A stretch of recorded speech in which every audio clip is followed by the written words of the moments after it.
अब हम कर रहे हैं, थ्योरम है अपने पास 9.3। इसमें है two triangles having the same base, दो ट्रायंगल्स का बेस सेम और इक्वल बेस, या इक्वल बेस ले हम, एंड इक्वल एरिया, और दोनों का एरिया क्या हो, equal, lie between the same parallels, तो सेम पैरेलल्स के बीच में लाई करेंगे।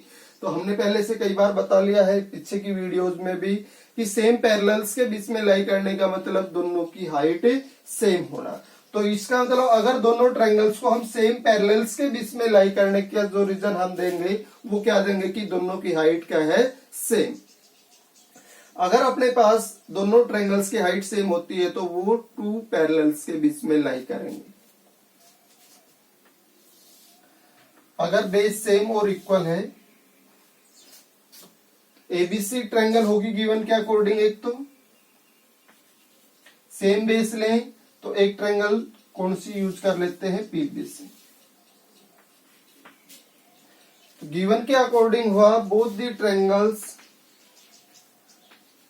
Are equal in area and equal base और सेम बेस।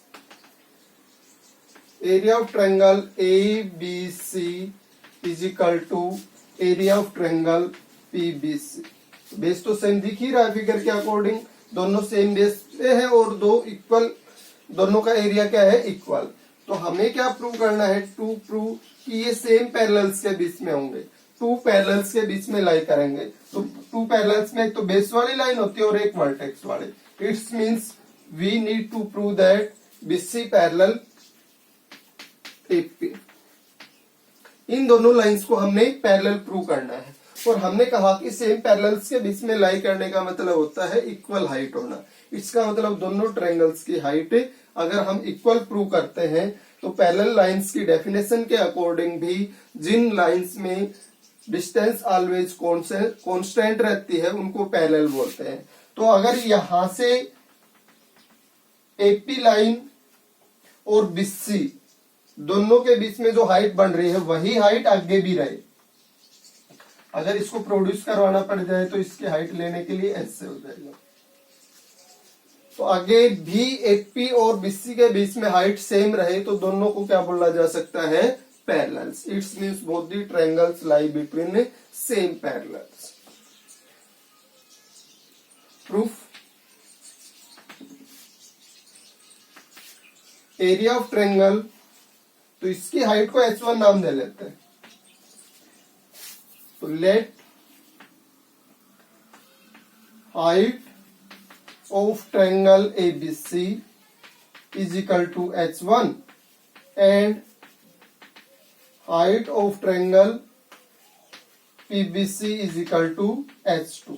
दोनों की हाइट हमने अलग अलग चूज कर ली है और अगर दोनों की हाइट सेम आ जाती है यानी h1 और h2 इक्वल होते हैं तो बेस से, इसका मतलब ये भी इस बेस से स्टार्ट होके इतनी हाइट पे जाएगी और दूसरी भी इसी बेस से स्टार्ट होके उतनी हाइट पे जाएगी। तो दोनों के वर्टेक्स से जो लाइन पास होगी वो, इसका मतलब इस यहां से अगर हाइट चेक करते हैं तो भी उस लाइन की इतनी हाइट बनेगी और यहां से यहां से चेक करेंगे तो भी इतनी हाइट बनेगी। तो दोनों क्या हो जाएंगी, पैरेलल, वर्टेक्स वाली लाइन और बेस वाली लाइन। तो ये हो गया हाइट ऑफ ट्रायंगल, दोनों की चूज कर ली। अब हम एरिया यूज करते हैं। Now area of triangle ABC, half BC base पे हमने ये हाइट चूज की है तो half BC into h1 and area of triangle दूसरी थी PBC, तो BC बेस पे इसमें हाइट यूज की है तो BC into half BC into h2। According to question दोनों का एरिया इक्वल है। ऑल्सो एरिया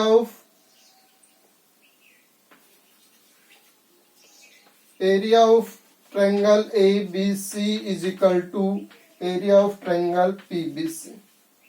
अगर ऐसा है तो हम इस ट्रायंगल के एरिया की जगह तो ये यूज करें, हाफ BC इंटू h1, और दूसरी ट्रायंगल के एरिया की जगह ये यूज करें, हाफ BC इंटू h2, और both side half BC by 2 से डिवाइड कर दे हम, या BC बाई 2 से इसको डिवाइड करेंगे तो ये कैंसिल हो जाएगा और इसको डिवाइड करेंगे तो ये, इसका मतलब this implies H1 is equal to H2। If H1 is equal to H2 इसका मतलब क्या हो गया, दोनों लाइंस के बीच में ऑलवेज डिस्टेंस सेम आ रही है, और जब दोनों लाइंस के बीच में डिस्टेंस सेम आएगी तो डेफिनेशन के according both the lines are parallel. Therefore AP parallel हो जाएगी किसके, BC। So both triangles, triangle ABC and triangle PBC lie between same parallels।